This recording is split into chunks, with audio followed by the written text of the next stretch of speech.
猴哥放心，我又不准备炼化，只不过这么珍奇的东西实在罕见，我想做个收藏，留个纪念。楚风微微一笑，旋即在那玉瓶之上刻画了一道小型结界阵，随后将玉瓶倒放，镜子瓶口内射出一束光芒，光芒笼罩之处，结界精华便倒流而入，全部被收到了玉瓶之中。就这样，只是眨眼的功夫，楚风便将结界精华全部收取完毕，塞入了乾坤袋内。你这小子，千万别想着炼化这东西，否则搭上你的小命，可别怪本大爷没提醒过你。妖猴王瞥了楚风一眼，似是知道楚风的打算，但也并未深说什么，而是继续向前走去。楚风一笑，挠了挠头，也是跟了上去。可是还没走多远，妖猴王便猛然止住了步伐，随后大袖一挥，竟将楚风卷起，带着楚风急速的向来时之路飞奔而去。猴哥，怎么了？莫非察觉到了什么不对？对于妖猴王这突然之间的举动，楚风猜测定然是他查探到了危险的气息，否则以妖猴王的个性，不可能这般落荒而逃。刚刚我感觉到两只天无九重的恶灵，幸亏他们不具备精神力，在他们发现你我之前，我便先察觉到了他们，否则以我如今的修为，未必能从他们手中逃脱。这地藏乱套了，很多禁制被开启，恶灵早晚会发现禁制不在，等他们四处乱窜、自相残杀的时候，就更加凶险。以你我的修为，是万万不能再从这里进入这地藏了。妖猴王解释道。而听得此话，楚风虽然有所不甘，但也没有任何办法，连妖猴王都退缩了。以他这小小天武一众的修为，又能如何？何况一路走来，他们任何宝贝都没有看到，就连那秘籍都被设置成了陷阱。楚风觉得很可能是那黑衣老者所为，有他在前面开路，哪怕楚风继续冒险前行，也得不到任何好处，因为凡是能够看得见的好处，定然都被黑衣老者收走了。所以楚风干脆决定返回青龙宗，毕竟如今姜氏皇族都大难临头，整个九州大陆恐怕都要陷入一场大震荡。这种时候，他和妖猴王必须回到青龙宗主持大局，否则一个弄不好，还未重建完毕的青龙宗很可能就会彻底灭亡。青龙山脉之中，青龙宗的重建正进行得如火如荼，很多主建筑已经建立完毕，恢宏大气，比之当年的青龙宗还要壮观数倍不已。无论是规模还是质量，都提升了不少，四处都彰显着兴盛之势，并且如今很多建筑内已经有弟子和长老入住，能够看到有的弟子在修炼，有的弟子在交谈，大多都是新面孔，但都是资质不凡，所有人的脸上都挂满了喜悦之色。可是他们却不知道，如今九州大陆正面临大难，至少姜氏皇朝这个称霸了九州大陆多年的庞然大物，很可能将要被他人取代。九州大陆即将陷入大乱。楚风回到青龙宗后，并没有去见李长青，而是直接来到了青龙宗中心最恢宏的一座主殿。这里把守者数位实力不错的长老，因为这里乃是一处禁地，所以当他们看到有一道身影从天而降之后，皆是如临大敌。但是当看清此人的模样后，便赶忙开路放行，并且脸上布满谦卑与祖敬之色，因为他们已然认出这来者正是重建青龙宗的功臣楚风。楚风进入宫殿后，便走入了地宫，在地宫内，他布置结界阵，很快出现了一道入口，这正是万古坟冢的入口。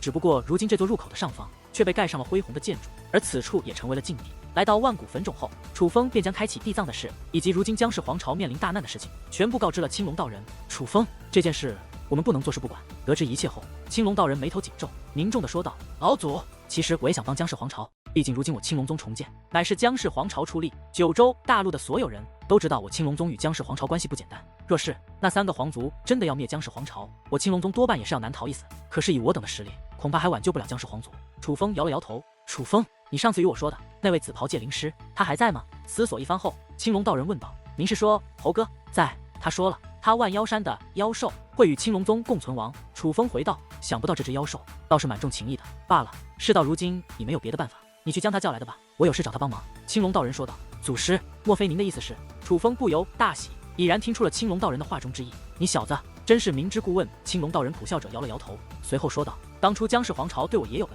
我不能看着他们就这样灭亡。何况换做其他皇族来统领九州大陆，未必会善待九州大陆的势力和百姓，所以我要让那只妖兽帮我复活，用我的这副老骨头帮助姜氏皇朝对抗那三大皇族。”知道了，祖师，晚辈这就去。虽然早有预料，但是当青龙道人亲口说出的时候，楚风还是兴奋不已。之后楚风便对妖猴王说了青龙道人的事，得知青龙道人如今在世，妖猴王也很是吃惊，毕竟相隔千年，无论是人还是神识，都该破灭了才是。不过吃惊归吃惊，妖猴王也并没有多问什么，而是爽快地答应了楚风的要求，答应帮助青龙道人复活。于是楚风便带着妖猴王进入了万古坟冢，与青龙道人见了面。而在见到青龙道人那不弱的神识，以及那完整的遗骸，还有那特殊的珠子后，妖猴王更是吃惊不已。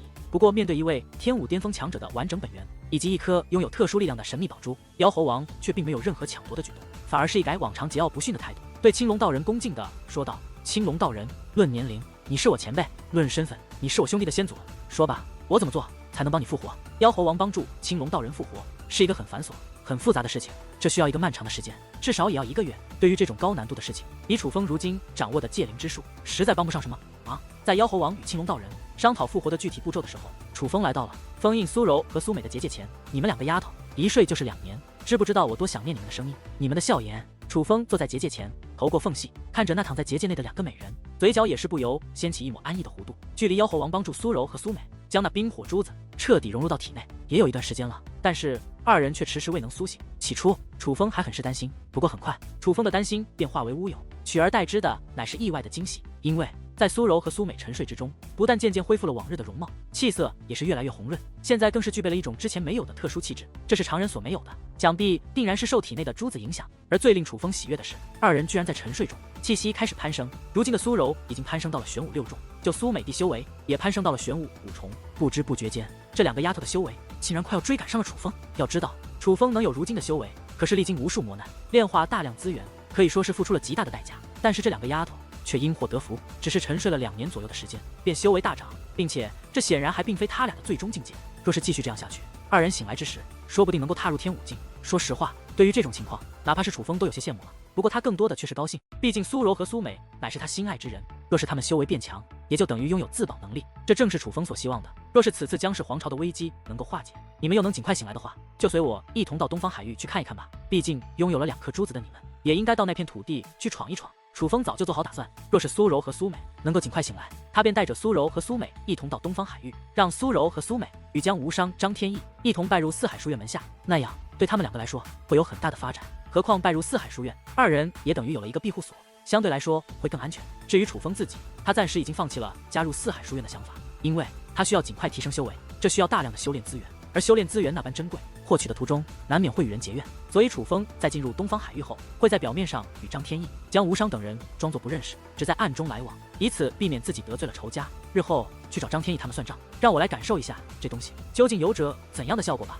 突然，楚风将那装着结界精华的玉瓶取了出来。虽然已经知道这结界精华有多恐怖，被誉为无法炼化的危险之物，但是楚风总觉得它可以炼化。他体内的神类似乎不惧任何狂暴的能量，只要是天地间的能量都可被他吸收。于是楚风便将玉瓶打开，倒出一滴戒灵精华在手中。为了保险起见，他只是舔了一小下，顿时感觉一股狂暴的气体在自己的口中炸开。这一刻，楚风赶忙闭上了嘴，并且咬牙切齿的硬是将这股气体吞了一下去。刚刚进入嗓子，狂暴的气体便要攻击楚风的身体，可是他们刚刚有攻击的苗头，一股磅礴的吸力便自楚风的丹田溢出，硬生生的将这狂暴的气体吸入丹田之内。与此同时，丹田内传来阵阵咀嚼之音。这一刻，楚风狂喜不已，因为那狂暴的结界精华如楚风所料一般，没有一点副作用的被楚风丹田内的神雷吞食了，并且只是一点点，楚风便感觉自己的气息增强了许多。在此之后，楚风由少变多，一点一点吞掉玉瓶内的结界精华。而当楚风将这一瓶戒灵精华全部吞噬之际，楚风竟然奇迹般的突破到了玄武9重的境界。这结界精华果然是好东西，只是这么一点点，便让我突破了1重修为。若是再多弄一些，那我岂不是踏入天5有望？楚风兴奋的不得了，他不仅仅是因为这结界精华能被他炼化所高兴，而是因为神雷能无惧如此狂暴的能量而高兴，因为这说明很多常人所不能炼化，常人所被视为危险的东西，楚风是可以当作修炼资源来炼化的。哈哈，楚风，本女王早就说过，你无需为修炼资源而担心，因为世间的修炼资源有很多种，现在你信了吧？天下间如同这结界精华的东西还有很多，这些对于常人来说没有任何作用，甚至是见之远离的东西，对你来说可是有着无比的功效。这九州大陆只是弹丸之地，天地奇物少，乃是常理之中。但我相信，当你踏入东方海域之后，那里能够为你所用的东西将多得多。4年之后，你未必就没有机会。就在这时，蛋蛋也是开口了。其实，在楚风刚刚吞噬结界精华的时候，他也为楚风捏了一把汗。但见楚风成功后，他是发自内心的替楚风感到开心。是啊，我越发越期待踏入那片土地了。而听得淡淡的话后，楚风对东方海域更是期待不已。在修为突破之后，楚风也并没有去打扰妖猴王和青龙道人，而是离开了万古坟冢。可是他刚刚回到那座恢宏的大殿，便发现李长青正满面不安地坐在大殿之内。当李长青看见楚风后，便赶忙跑到楚风身前，有些慌乱地说道：“楚风，大事不好了！宗主，发生什么事了？”楚风不解地问道：“你看看这个。”李长青将一份金色的信函递给了楚风。这封信函是姜氏皇朝所发，而在这信函之上，则是写着5个刺眼的大字，那便是皇朝召集令。想不到姜氏皇朝被逼到了这种地步。看过信函后，楚风感叹道：“因为这所谓的皇朝召集令，就是召集9州大陆的所有势力的所有顶尖强者，前去姜氏皇朝共抗大敌。想想姜氏皇朝何其强大，强大到这么多年根本没有其他势力敢来犯九州大陆。但是到如今，姜氏皇朝竟然向九州大陆的各方势力求助，可想而知，如今的姜氏皇朝的确是面临着巨大的难关。楚风，莫非你知道发生了什么？看楚风的反应，并没有任何意外，反而一副意料之中。李长青便察觉到楚风可能知道什么。是啊，宗主。如今姜氏皇朝可以说是整座九州大陆都面临着巨大的危机，分别掌管着3座大陆的3个皇族，如今要联手攻打姜氏皇朝。其实换作是从前，姜氏皇朝并不惧怕他们，但是如今姜氏皇朝老祖身受重伤，已无力战斗，所以可以说姜氏皇朝如今危在旦夕。若是姜氏皇朝真的被灭掉，我青龙宗恐怕也要受到牵连。楚风如实说道。想不到竟然发生了这样的大事。得知真相，李长青脸上的不安更是浓郁了几分。事到如今别无他法，只能是全力一战了。希望3个皇族来得晚一些。楚风知道青龙道人若是复活，以他老人家的实力，定能替姜氏皇朝击退3个皇族。但是青龙道人复活却需要至少1个月的时间，甚至几个月的时间，所以楚风也只能期望青龙道人能在3族大军兵临城下之前复活过来。之后，楚风便将如今青龙宗内所有天武境的强者召集在一处，对他们大概说了眼下姜氏皇朝面临大难，而他准备去支援的事情。不过此事很可能会丢掉性命，所以楚风不勉强任何人，愿意去的就跟他去，不愿意去的可以选择留下，哪怕是害怕3族大军而至，危及到自己的，现在退出青龙宗也没有关系。而令楚风想不到的是，除了少数几位选择退出青龙宗外，所有人都选择跟随楚风去支援姜氏皇朝，尤其是万妖山的妖兽们，更是血性十足，没有一个退缩。虽然他们这样做很可能是妖猴王跟他们说过什么，但是不得不说，这群妖兽的确还是让楚风刮目相看了一次。于是楚风便在青龙道人的嘱咐下，与张天翼、5位妖王以及一干天武境的强者前去支援姜氏皇朝，以来抵挡3族大军的进攻。多日之后，如今的姜氏皇朝戒备森严，所有人都知道了3大皇族将要来袭的事情，一个个如临大敌。那恢宏的城池之外，已然张开了一层强横的结界，皇朝内的所有强者都严阵以待，做好了抵挡3族大军的准备。眼下，姜氏皇朝的皇主以及姜恒远等强者站在城墙之上，正神色复杂地眺望远方，因为他们不知道现在这样的安宁还能持续多久。突然，一位皇朝长老自皇朝中心飞掠而来，落到了城墙之上。他先是恭敬地对着皇主以及诸位强者施以一礼，随后略显慌张地说道：“禀告皇主大人，3族大军已经进入我九州大陆境内，正向我姜氏皇朝赶来。”什么？竟然这么快？来了多少强者？都是怎样的修为？听得此话，许多强者都是面容大变，脸上涌现出意外的惊慌之色。他们御空而来，具体人数很难确定，但至少都是天武境的强者。除了人类外，还有很多强大的妖兽。那位长老回道：“那么我九州大陆的势力呢？算一算时日，我们发出的召集令，他们应该早就收到了吧？为何到现在还没有任何动静？”一位强者问道。界氏族人、元刚宗、火神谷等势力至今没有来到我汉州境内，而据驻扎在各州的探子回报，他们如今正在调整人马，准备离开九州大陆，恐怕不会来支援我等了。长老回道：“真是该死，枉费当初皇主在妖猴王的手中救了他们一命，如今竟然这般忘恩负义。”得知这个消息后，在场的所有皇朝高手都是气愤不已。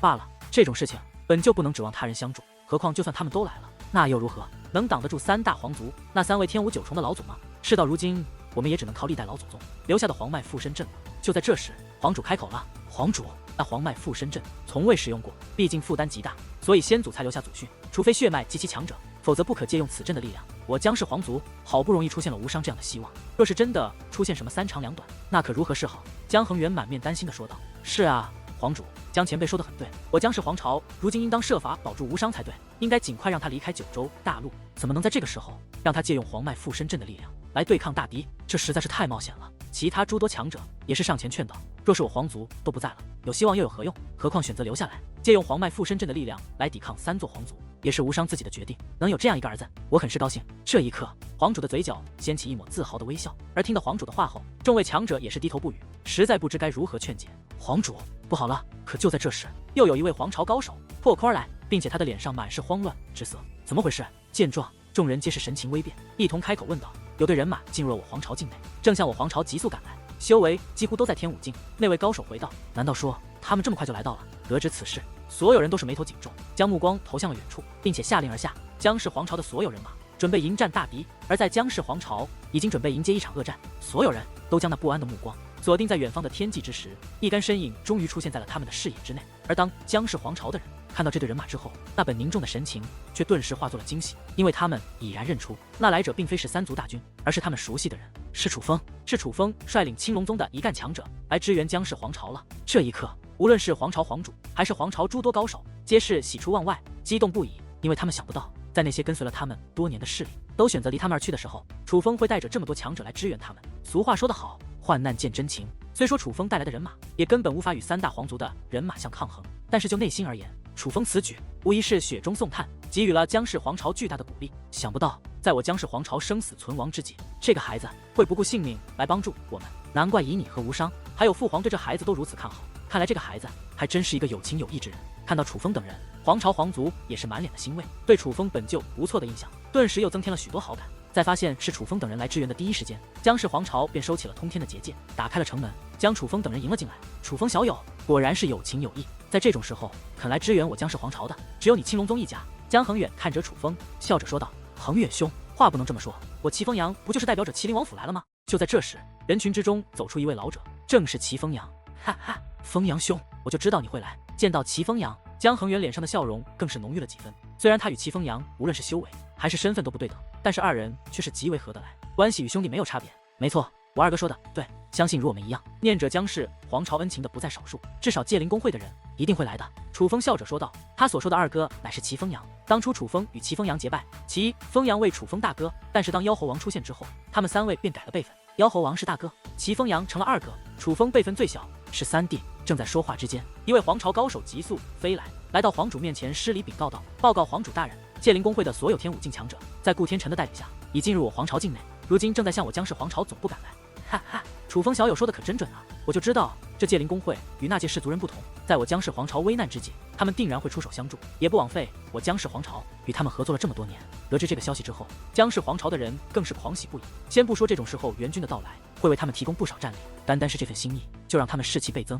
皇主大人，突然间又有一声呼喊传来，这次是一位老者，同样是天武境的高手，一边大呼皇主，一边急速的飞掠而来。莫非又有势力来支援我姜氏皇朝了？见到这位，在场之人皆是眉开眼笑，还以为又有好的消息。不对，可是当他们看到那位长老的面容后，却是心中一惊，因为那位老者的脸上可并非喜悦之色，而是满脸的惊慌之色。怎么回事？发生了什么？见皇主赶忙上前问道：“皇子他没有承受住黄脉附身阵的力量，此刻已是昏迷不醒。皇主，你快过去看看吧。”那位长老惊慌地说道。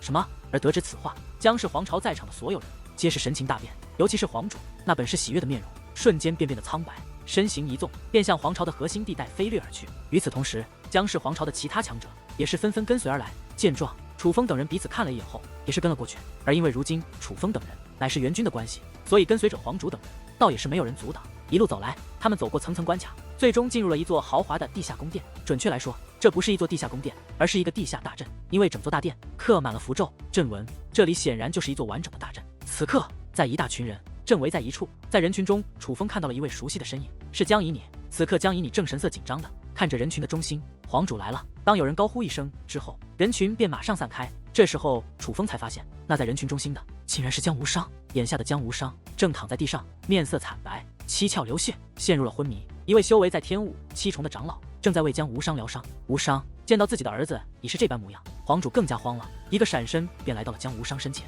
亲自为江无伤诊断起伤势。而当查探完江无伤的伤势之后，皇主的那紧绷的面容才总算松懈下来。在亲自帮着江无伤将脸上的血迹擦拭干净后，便站起身来说道：“将皇子抬回寝宫休息吧。父亲，我弟弟他怎么样？没事吧？”见状，江以你赶忙追问道：“放心吧，没有大事，只是受到了一些轻微的内伤而已。”皇主回道：“无伤这孩子太倔强了，先前他刚刚进入黄脉附身阵，我便感觉他有些不对劲，想让他退出来，可他就是不听。幸亏长老在他身上布下了传送阵，见他不知，便将他传送了出来，否则挨提及此事，江以你满面的无奈和后怕。算了，公主不要这样说皇子了，他也是为我姜氏皇族着想，毕竟眼下唯一能救我姜氏皇族的，便只有这黄脉附身阵了。”那位天武7重的老者说道：“那现在该怎么办？以无伤皇子的血脉程度，都无法承受这黄脉附身阵的压力。也就是说，如今我姜氏皇朝之中，根本无人能获得黄脉附身阵的力量。那我等岂不是只能等死了？”一位皇朝高手说道：“事到如今，不能再拖了。皇主，我恳请现在便将诸位公主和皇子送出皇朝，派高手保护他们离开九州大陆，否则我姜氏皇族就真的要灭亡了。”突然，江恒远跪倒在地，对皇主恳求起来：“皇主，求您了！”与此同时，在场的所有姜氏皇族的人都跪了下来。面对这样一幕，皇主则是不知如何是好，为难不已。等等，可就在这时，楚风却是站了出来，看向众人问道：“你们刚刚说的黄脉附身阵是怎么一回事？”楚风小友，这黄脉附身阵乃是我姜氏皇族先祖留下的阵法，历代皇主也都会在自己大限将至之时，将自己毕生所修来的力量封印在这大阵之内，以此来维持这大阵内所蕴含的力量。而只要我姜氏皇族之人进入这黄脉附身阵，先祖的力量便会附在身上，在短时间内修为大涨。本来这黄脉附身阵乃是如今救我姜氏皇族的唯一希望，可是奈何黄脉附身阵并不完整，其中压力非常之大，非血脉极强之人根本无法承受其中的压力。无伤可谓是如今我姜氏皇族中黄级血脉最为强横的人，可是哪怕是他，也无法承受这黄脉附身阵内的威压。说到此处，皇主叹息一声，满面的无奈。皇主，既然这黄脉附身阵有这种效果，不如让我试一下，如何？楚风说道。什么？你要试一下这黄脉附身阵？听得此话，皇主以及在场的所有姜氏皇族的人，皆是神色一变，看向楚风的目光不由变得复杂起来。楚风，这万万不可！为了防止外人利用这黄脉附身阵内的力量，所以当初先祖在布置此阵之时，设置过特殊手段，非我姜氏皇族之人进入此阵会承受增加数倍的压力。江恒远提醒道：加倍的压力，那么承受住这股压力之后，又能否得到这大阵内的力量呢？楚风笑问道，似乎根本未将这大阵所谓的压力放在眼中一般。听得此话，江恒远则是一阵无言，因为哪怕是他也不知道，若是非他姜氏皇族之人，在承受住那股翻倍的压力之后，能否得到他先祖的力量。楚风小友，按理来说，若是能承受得住压力的话，是完全可以获得先祖力量附身的，只不过因为不是我皇族之人的缘故，获得的力量会大打折扣，并且也会很不稳定。就在这时，皇主解释道：皇主大人，若真是这样，那么楚风愿意一试。楚风请求道：楚风小友，你的心意我心领了，但是你还是不要进入这黄脉附身阵为好，因为你根本不知道这黄脉附身阵的压力有多可怕。这么说吧，这阵内正常的压力已是极其恐怖，之前是无伤进入其中，要是换作是其他人，恐怕进入的瞬间便会受到重创，哪怕是我也不例外。而这种力量若是翻了数倍之后，那简直形同于一座必死之的，进入其中的瞬间，恐怕便会化为血水。所以你还是不要试了。皇主耐心地劝解道：皇主大人，我刚刚听皇朝之人说，如今三族大军已经进入九州境内，以他们的速度，不超过几日便会来到这姜氏皇朝，那个时候你可有抵挡之法？楚风笑着问道。听得楚风之话，皇主陷入了沉默，随后微笑道：的确，如今我等只是坐以待毙，根本没有抵挡三族大军的方法。但是族内有祖训，哪怕是死也要守住九州大陆这片土地，祖训不能不从，所以我姜氏皇族的人是不会离开这里的。不过楚风小友，你等并非我皇族之人，根本不必留下来陪我们等死。你们今日能来支援我姜氏皇族，我姜某已很是感激，这份心意我收下了，你们离开吧。皇主大人，我等今日既然来了，就没有打算离开，早就做好了与姜氏皇朝共存亡的准备。眼下你既然没有抵挡之法，那这黄脉附身阵可谓是唯一的机会。既然左右是死，你不如让我试一下。虽然我楚风修为不强，但还算掌握着一些特殊的手段，也许能够承受住这黄脉附身阵的压力。就算我失败了，也不过是一死罢了。楚风微笑道：楚风小友，你面对如此执者，为了他姜氏皇朝，竟然置生死于不顾的楚风，皇主也者时是不知如何是好。皇主，既然楚风小友执意如此，不如就让他试一下吧。是啊，皇主，毕竟可以在楚风小友身上布置一道逆传送，若是他真的无法承受这黄脉附身阵的压力，可以第一时间将他传送出来，那个时候未必就是必死无疑。此刻许多皇族之人开始纷纷劝起来，毕竟他们都不想姜氏皇朝就这么灭亡，而楚风既然有这个勇气，至少说明楚风对自己有着一些信心。何况他们也都知道楚风有着一些特殊本领，毕竟楚风是在地藏之中唯一获得2种秘籍的人，所以这种时候他们也想在没有机会的情况下找出一些机会，哪怕这个机会只有1%的成功率，但是他们也不想错过罢了。既然楚风小友你执意如此，那我也就不多说什么了。总之你今日的所作所为，我姜氏皇族的所有族人全部感激于心，世代不忘。终于皇主也不再多说什么，而是亲自在楚风的身上布置了一道阵法。这道阵法可以在短距离内将楚风传送到身边，这种阵法叫做逆传送。平常来说作用不大，但是用在这黄脉附身阵上却是刚刚好。去吧，楚风，那里便是黄脉附身阵的入口，若是感觉不适，记得大声求救，我会第一时间将你传送回来。皇主，执者大殿中心，一个只有半米高的圆形石台说道。楚风微笑着点了点头，随后眼中雷芒闪烁，气息急速攀升，眨眼间便突破到了天武2重。随后楚风又将玄武遁甲术施展而出，这才迈开步伐，一步一步地向那黄脉附身阵走去。这一刻，在场的所有人都将心脏提到了嗓子眼，紧张得不得了。浩瀚的大殿内寂静一片，唯一能够听见的唯有楚风的脚步声，1步、2步、3步、10步、50步。终于当楚风迈出第50步的时候，他成功地踏上了那座高台。而也就在这一刻，平静的大殿顿时光芒四射，所有符咒都开始一闪一闪的绽放出耀眼的光华。至于楚风所踏上的石台，更是一道淡蓝色的光柱冲天起，光柱之内符咒流转，一缕缕气体在四处乱窜。这一刻，几乎在场的所有人都屏住了呼吸，甚至有人不忍再看，闭上了双眼，生怕楚风无法承受这大阵的压力，被硬生生的压成粉碎。快看，楚风没事，他竟然坚持住了！突然之间，有人兴奋地惊呼起来，而这一刻，人们才发现楚风此刻已然走到了石台的中心，并且他面色不改，如同没有受到任何的干扰一般。天哪！这楚风竟然抵挡住了黄脉附身阵的威压。这一刻，所有人都是面容大变，那一张张脸上满是震惊之容，尤其是那些之前亲眼见证江无伤是如何失败的人，此刻更是吃惊不已。因为眼下楚风所登上的高台，那种威势明显比江无伤登上的时候强大了数倍不止。可就是这样恐怖的压力，楚风竟然如同没事人一样，这实在让他们想不吃惊都难。不对，你们仔细看，楚风的身体有层光罩，那个模样，莫非就是楚风所拥有的秘籍之一玄武遁甲术？难道说玄武遁甲术有抵挡我黄脉附身阵压力的功效不成？真的是啊！现在虽然抵挡住了黄脉附身阵的压力，但是却并未得到大阵的力量，这多半说明是那秘籍在作祟。有人注意到了，楚风身体周围那层淡淡的光罩，竟从那特殊的气息中分辨出乃是楚风的秘籍玄武遁甲术。可是就在人们以为是玄武遁甲术帮助楚风抵挡了压力之时，楚风却是意念一动，化解了自己的玄武遁甲术，用自己的本体站在了石台的中心。快看，那光罩消失了，此刻楚风是真正的站在了大阵之中，可是依然没有受到压力的影响。对于这种变化，人们真可谓是瞠目结舌，目瞪口呆。而最令人无语的是，楚风此刻竟然还在大阵中转身，对着众人微微一笑，随后做出了一个稳妥的手势。这座江氏皇朝本族之人根本就无法承受的大阵，楚风竟然可以如此轻松自如的承受，这实震撼了在场的所有人。这楚风竟然这么厉害，难怪他有着这样的自信，原来他真的可以抵挡住黄脉附身阵的压力。此时此刻，皇朝之人议论纷纷，都彻底被楚风所震慑到了。看来老祖说的是对的，这楚风果然很不简单。也许7年前的异象真的是他所引动的，他的体内的确有着恐怖的力量，否则不可能抵挡住大阵的压力。江恒远神色复杂，在心中暗道。与此同时，江以你这位江氏皇朝年轻一代的最强者，江氏皇朝的公主，此刻也是将那大眼睛瞪得溜圆，睫毛微微颤动，低声说道：想不到我江氏皇朝在九州大陆发展了这么久，最终决定我江氏皇朝命运的会是这样一个外人。虽说楚风踏入了黄脉附身阵，带给了所有人一种震撼，但不得不说，也带给了所有人希望。但是这黄脉附身阵却并不如他们想象的那么简单。虽然在过了许久之后，的确开始有层层力量向楚风的体内汇集而去，但是这个速度可谓是缓慢至极。直到界灵公会的援军来到之后，那种汇集的速度才开始加快。然而没过几日，三族大军便进入了汉州，并且很快兵临城下。江氏皇族最不希望迎接的大战终于来临。皇朝境内轰鸣不断，方圆数千里内皆能听到这刺耳的声音，比雷声还要恐怖。而在江氏皇朝的通天结界之上，这种轰鸣更是响亮到了极点。与此同时，一层层恐怖的涟漪也是不断在那通天的结界之上炸开。空中数道身影分别穿着3种不同的服饰，额头上却都有着一个金灿灿黄字。这3队人马正集合一点，对着那笼罩了江氏皇朝的通天结界发动着猛烈的攻击。他们分别是赵氏皇朝、姬氏皇朝以及刘氏皇朝的人马。而在诸多天武境的强者以及强大的界灵师们和诸多界灵师召唤的来自各个灵界的恐怖界灵，正在全力破阵之时，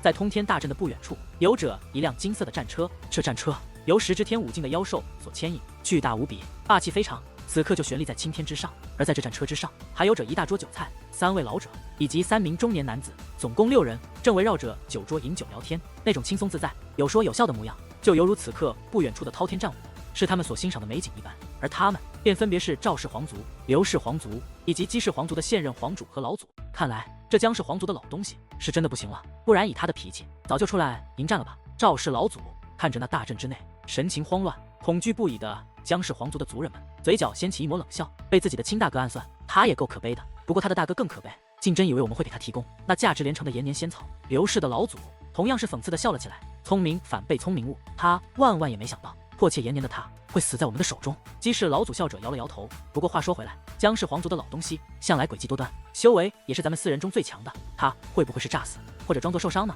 赵氏长老有些担心的说道。放心，此次我准备充足，既然来此，就势必要灭掉他江氏皇族，以报当年先祖被杀之仇。姬氏老祖自信满满的说道。姬氏，你的那个秘密武器究竟是什么啊？你居然还做了结界，搞得我想查探都查探不了。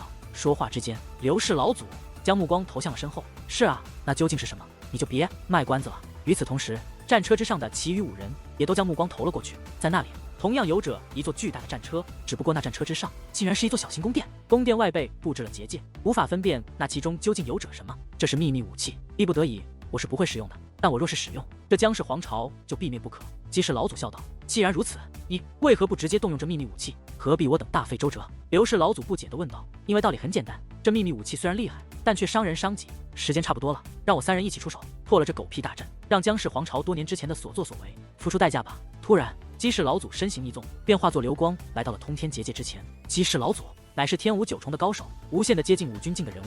他猛然一拳击出，可谓天地动荡。那覆盖了整座姜氏皇朝的通天结界，也是一阵猛烈颤动。姬氏老祖，我也来助你！紧随其后，刘氏老祖、赵氏老祖以及3位皇主也是一同出手。在3位天武九重以及3位天武八重的联手之下，这座守护姜氏皇朝的屏障已是岌岌可危。不好，这样下去，我姜氏皇朝的守护大阵很快就要被击破。皇主怎么办？他们此次出动的高手太多了，莫说是有3位天武九重的老祖坐镇，就算没有他们3位，我们姜氏皇朝也不是他们的对手。若是守护大阵被破的话，我姜氏皇朝数万族人就要遭到涂炭了。这种情况下，所有人都将目光投向了皇主，而皇主也是眉头紧皱，不知如何是好。突然他身形一纵，竟转身向黄脉附身阵飞掠而去。当他进入黄脉附身阵后，便迫不及待地问道：怎么样了，楚风小友，情况如何？这黄脉附身阵的力量的确在抵触者楚风，与楚风融合的速度极慢，如今为止也只是天武7重而已。不过看这个情况，很快就能踏入天武8重了。守护在此处的张天翼说道：天武8重，这来不及了呀！听得张天翼的话后，又亲自查探了一下楚风的气息。这位姜氏皇朝的皇主顿时面如死灰，如同黑夜之中最后的一点光亮也消失不见了般。因为先不说楚风只是天武8重修为的话，根本不会是那3位老妖怪的对手，并且在他的感应下，他发现楚风的气息很不稳定，可以说是很虚的。他们这先祖布下的大阵的确在抵触着楚风，虽然多少被楚风得到了一部分力量，但却很不稳定。这种情况下，哪怕楚风的气息可以达到天武8重，但是真正的战力也就相当于天武6重而已。莫说是与那3位老妖怪相战，就是那3位皇主也可以轻易抹杀楚风。怎么了？莫非姜氏皇朝的守护大阵要坚持不住了？似是看出了皇主的忧虑，张天翼问道：守护大阵再强，也抵挡不住3位天武9重的轰击啊，恐怕坚持不了多久了。这真是天要我姜氏皇族灭亡。皇主长叹一声，随后对张天翼说道：你与楚风就待在此处，万万不要出去。等下我会将这里封闭，希望能帮助你2人躲过一劫。皇主，你这是何意？听得此话，张天翼眉头微皱。我姜氏皇朝与姬氏、刘氏、赵氏过节很深，他们若是恐怕大阵杀入我皇朝之内，绝对不会留下任何活口，甚至让我皇族之人安然死去，以算仁慈。今日我姜氏皇族注定灭亡，并且会受尽星号。而你与楚风并非我皇族之人，但对我皇族做的已经够多的了，我不想再牵连你们。皇主微笑道：原来他说封闭此处，是不想让3族之人找到楚风和张天翼，想让他们躲过一劫。可就在这时，突然一声惊天巨响传来，就连这座建在地底深处的地宫也是一阵剧烈摇晃。糟了！这一刻，皇主神情大变，一种前所未有的恐慌涌上了双眼，二话不说，转身便飞掠了出去。他离开地宫之后，便将地宫入口封闭，随后又布置了一道隐藏结界，这才飞出掩饰地宫的殿宇。而当他刚刚飞出殿宇，便看到那覆盖了姜氏皇朝的守护大阵已经光芒暗淡，在西方天际的某处出现了一个大窟窿，破了，守护他姜氏皇朝的唯一屏障被破了。此时此刻，3族大军正如潮水一般进入他姜氏皇朝的领地。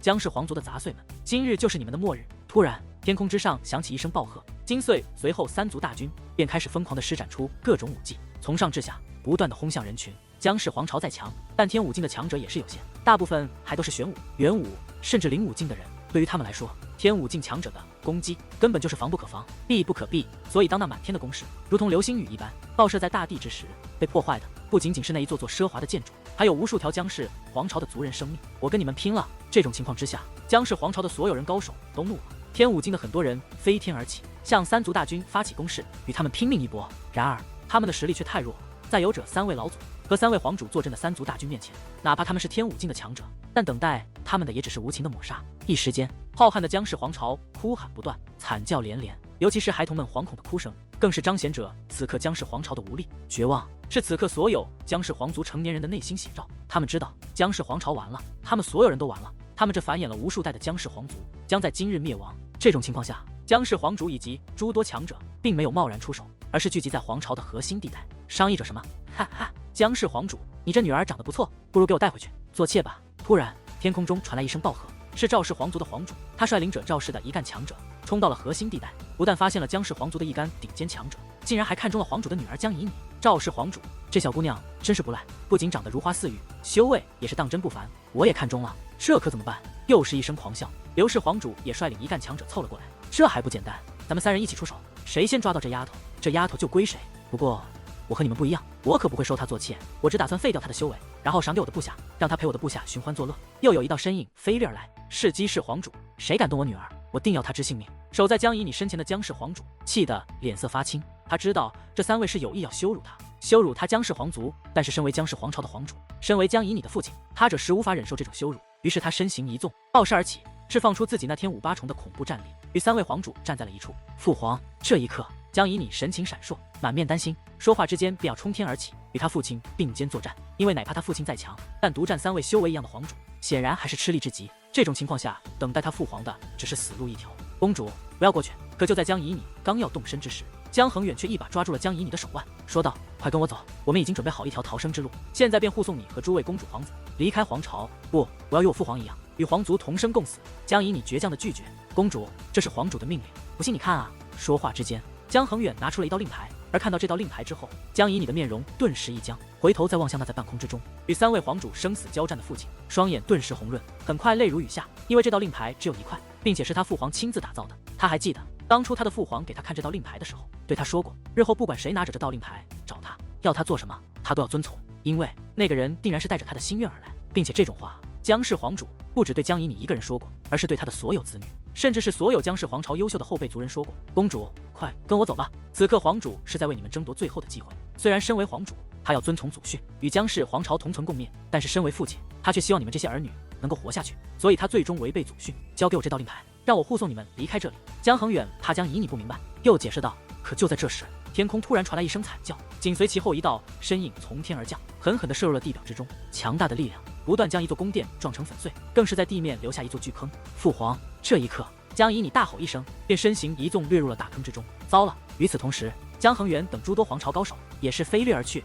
因为那从空中落下的并非他人，正是他江氏皇朝的皇主。以你，父皇没用，不但保不住我皇族数万族人，就连你这个女儿都保不住。此刻江氏皇主面色惨败，七孔流血，胸口更是出现一个凹形，胸骨尽碎，肌肤破裂，大片的鲜血正缓缓流出。不，父皇，您在我心中是最优秀的父亲。江以你满面泪花，我呸，居然这么弱，只是几个回合都支撑不住。突然，天空中飞降一道大年坛，落在了江氏皇主的脸上，是刘氏皇主做的。此刻他站立天际，微眯双眼，讽刺地打量着身负重伤的江氏皇主。是啊，听闻他的父亲战力滔天，能够与你我3人的父皇交手而不败，本以为他的儿子也是战力利奥的，想不到这么没用。赵氏皇主也是冷言嘲讽，就是早知道他这么没用，刚刚就不必你2人出手，我独自一人就可将他击败。姬氏皇主不但出言讽刺，而且满脸得意，枉你们3个还是一族之主，联手将我父皇击伤不说，竟然还这般厚颜无耻的出言讥讽，你们真是当之无愧的卑鄙小人！见自己的父亲被人这般羞辱，江以你小脸气得通红，愤怒不已。圣王败寇，当初你族先祖对我族先祖的羞辱，比这还要过分1000倍100倍。刘氏皇主冷声喝道：“刘氏皇主，何必与他们废话？今日就是要让他们为自己先祖的所作所为付出代价。这丫头这般伶牙俐齿，还是让我好好星号一番吧。”赵氏皇主冷笑连连，突然之间便向江以你飞掠而来，保护公主。见状，江恒远等皇族高手赶忙腾空而起，呈守护阵法，张开防御结界。一群废物垃圾也敢挡我之路，给我滚开！然而，只见那赵氏皇主随手一掌，那曾由江恒远等人联合布置的结界便被瞬息瓦解。与此同时，众人更是惨嚎一声，跌落到一旁，已是面容惨白，身负重伤。哈哈，小姑娘，你可真没礼貌，还是让本皇主好好你一番吧。赵氏皇主大笑连连，说话之间已来到江以你的身前，探出大手，竟无耻的向江以你那凸起的双峰抓来，想要以你公主，还要看你有没有这个本事。可就这时，皇朝的核心地带突然传来一声暴喝，与此同时，地表之上黑土翻腾，2道身影自得底爆射而出，其中一道速度极快，几乎眨眼之间便来到了赵氏皇主的身前，径直一拳对着江氏皇朝的轰击而下。哪里来的小鬼，敢坏本皇主好事，滚一边去！回头观望，赵氏皇主才发现这来者原来是一位少年，于是他不屑地冷哼一声，大手随意一挥，便想将这少年扇到一旁。可是谁曾想，少年竟然这般强悍，拳头落在赵氏皇主手臂之时，只听咔嚓一声，竟将其手臂打断。而在此之后，全力不减，反而更强。只听的一声，正轰在了赵氏皇主的面门之上。只见一道鲜血溅射开来，赵氏皇主的头颅已是被打得4分5裂，当场毙命。这突如其来的一幕，使得注意到的人皆是大惊，尤其是那还在空中的2位皇主，更是面容一变，大声问道：“你是何人？要你们命的人？”楚风冷然一笑，随后手掌探出，对着虚空一抓，一股磅礴的吸力便暴涌而出。而在这股力量之下，那修为皆在天武8重的2位皇主，居然没有任何逃脱之力，纷纷坠落下，跌落在了楚风的身前。而在这2人跌落之后，楚风又猛然出手，对着2人的丹田处便是2拳。这2拳使得刘氏和姬氏的2位皇主顿时惨嚎一声，大口的鲜血喷洒了出来，手捂丹田之处开始在地上不断翻滚。虽说楚风这2拳并没有将他2人的修为废掉，但却将让2人重创，至少暂时2人已是形同废人，失去了先前的战力。楚风，你！这一刻，在场之人无一不是面容大变，因为他们能够感觉到，此刻楚风的气息也不过是天武8重而已，并且极不稳定。可就算是这样，楚风却仍然能够轻易的虐杀3位皇主。要知道，天武境的后期，每隔一重境界，差距都是极大的。而楚风凭借着不稳定的修为，虐杀真实的天武8重者，着实让人想不震惊都难。对于人们那吃惊的目光，楚风却是不予理会，而是2只手臂猛然探出，手成鹰爪之状，分别抓住了2个皇主的衣领，对他们说道：“喊救命！”什么？正承受剧痛的2位皇主，皆是被楚风突如其来的话语弄得一愣。见状，楚风也不废话，抡起胳膊对着2人的脸颊就是2个大嘴巴子，随后说道：“我叫你们喊救命，再不喊，我就废了你们的命根子！”你听得此话，2位皇主的脸色顿时就绿了，尽管愤怒不已，但却不敢反驳，而是对着天空大吼道：“救命！”此话一出，如同惊雷一般，引起了姜氏皇朝内所有人的注意，尤其是3族之人，更是身形一纵，向皇朝核心地带飞掠而来。就连那3位并未出手，而是坐看热闹的老祖，也是瞬息而至。而当这3位老祖看到地上的一幕之后，那本从容不迫的面容，皆是不由一面，因为他们万万也想不到，他们3个的儿子，此刻竟然已是一死2伤。是谁杀了我的儿子？我要取他狗命！见自己精心培养多年的儿子，竟然被人打死了！赵氏老祖暴怒无比，怒吼一声，也不管3七21，对着下方便是直接一掌。